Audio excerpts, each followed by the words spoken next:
What's going on, everyone? It's the Ginger Viking or Spartan here today, and I'm going to go over some basic Vietnam individual equipment or webbing equipment. It's going to be variations between Marines and Army and what's what and what to use and what not to use. So anyway, without further ado, let's get into this. All right, so we're going to start off with the base of the webbing, where the webbing starts. You can't have webbing without this, which is the belt.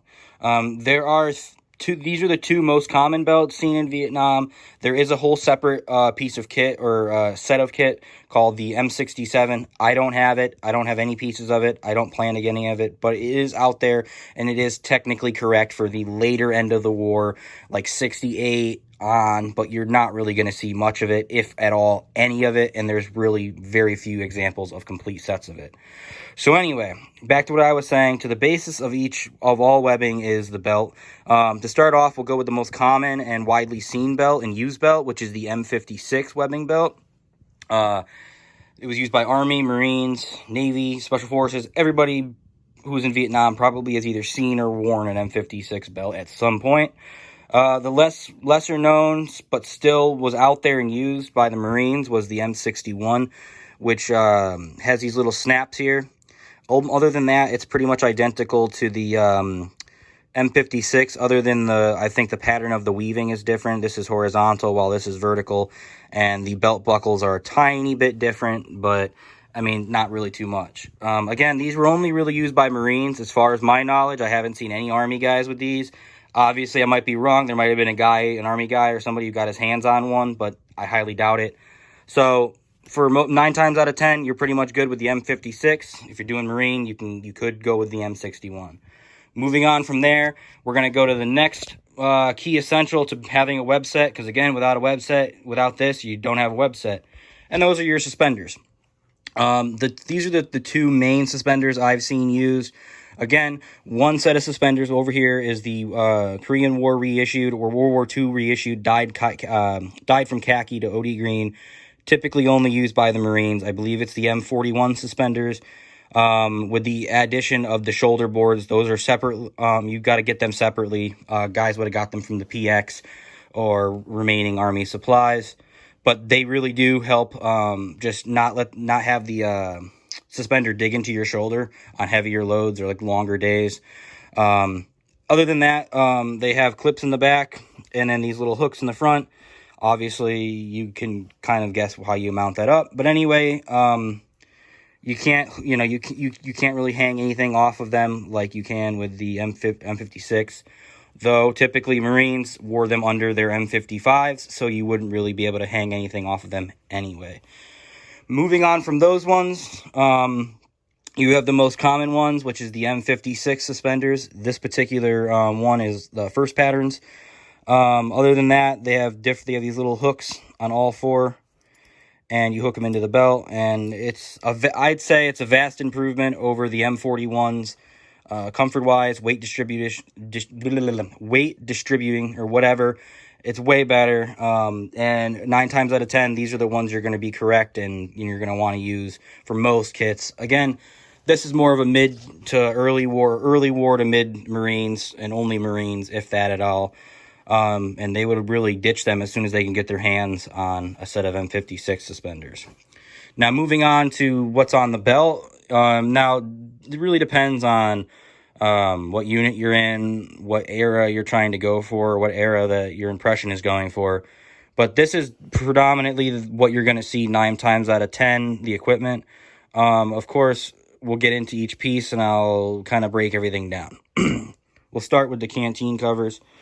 These are the two mainly seen and used canteen covers in the war. These are the M56. These are the M1910.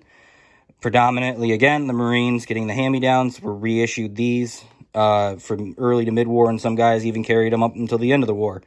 There's not really much wrong with them. You could use the rubber canteen or the metal canteens in them. So a lot of guys just kept them.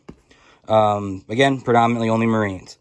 M56 covers were used by everybody: Army, Navy, Marines. If you had a webbing set, you probably had M56. SOG guys and LARP would use these for mag pouches as well. You can put, I think, 8 to 10 mags in here.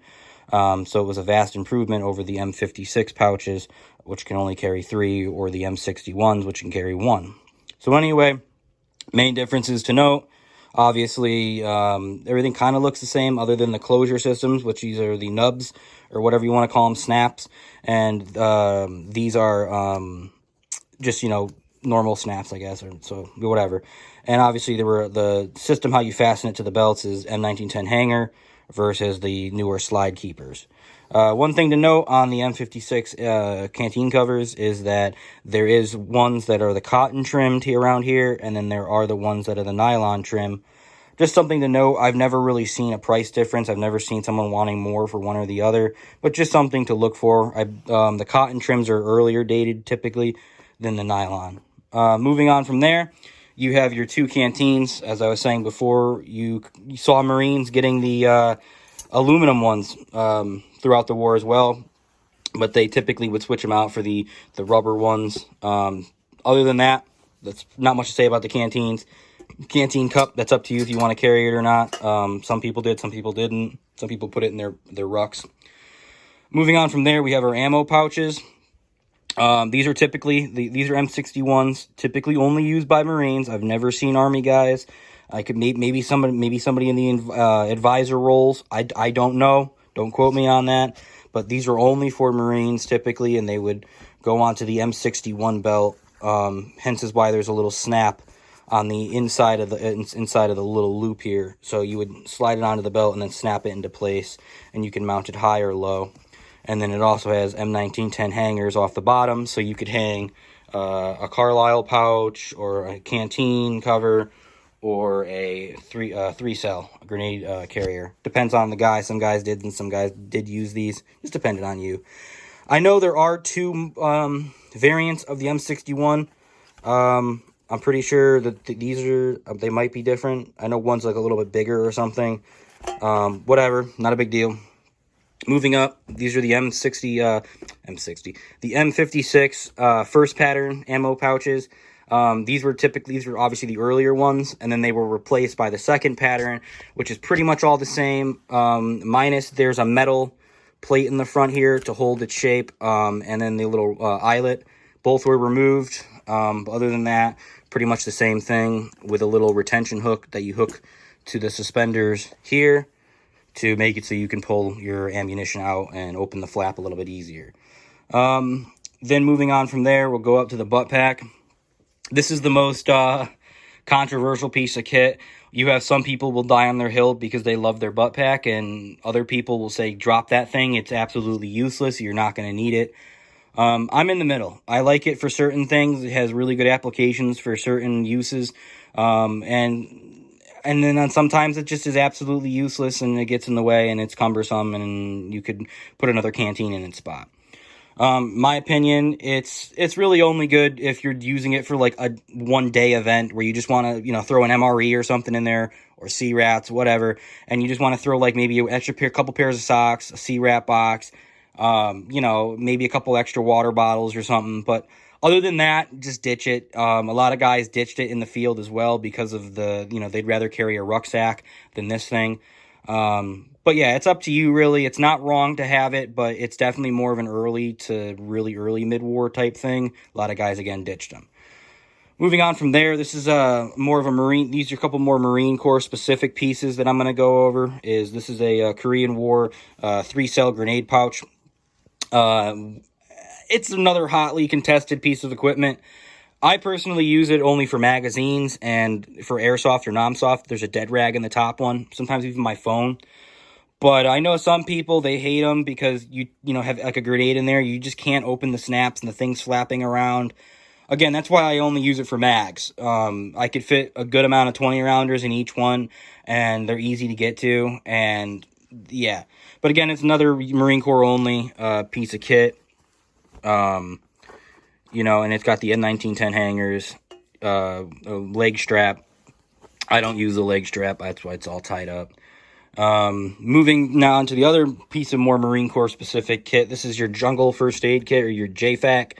I've heard some Marine units like 2-9 Golf, they dropped their JFACs, and maybe even ran them on their rucksacks because, it just wasn't efficient to run them on the belts. So I've heard some guys die on their hill. They say that they carry these throughout the whole thing. Some people didn't. Whatever. It's just a little first aid kit for the individual. You don't have to have the Carlisle pouch in here. I just did, just to have a Carlisle pouch for purposes. Obviously, this is the M1910 Carlisle pouch. Use it for a little bandage or whatever, red rag, but bandages was what it was meant for. There's also an M56 compass / bandage pouch. I don't have one currently. I traded it away, so I don't have one for an example. Moving down, we got the M1911 with the holster and 2 mag pouches. Not much to say other than you really don't typically see a lot of guys carrying these unless you were a heavy gunner, LMG gunner, M60, officer, NCO. You don't see normal grunts, normal guys running around with pistols. It just isn't a thing. So, unless you're playing airsoft and you just need a secondary, I can understand. But for impressions and stuff like that, keep it for the certain MOSs that were issued with it, issued a pistol. Moving up from there, we got your knives, or bayonet and a knife. Typically, you have the Marine Corps K-bar, and that's usually used by Marines and was issued to Marines.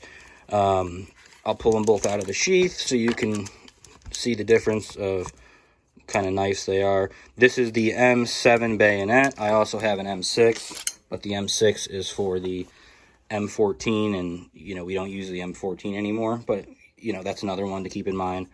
M16 bayonet. So I've seen Army guys carrying them predominantly more than Marines, because Marines would carry their K-bar on their belt over the bayonet, and they put the bayonet on their rucksack. But Army guys typically carry the bayonets. There might have been some Army guys with K-bars, but typically the K-bars were Marines and Navy only. Other than that, there's not much to say. I just wanted to lay out some basic webbing, kind of what to look for, what to do, what people used. Other than that, I hope it was helpful. I hope you guys found something useful out of it. Anyway, guys, signing off.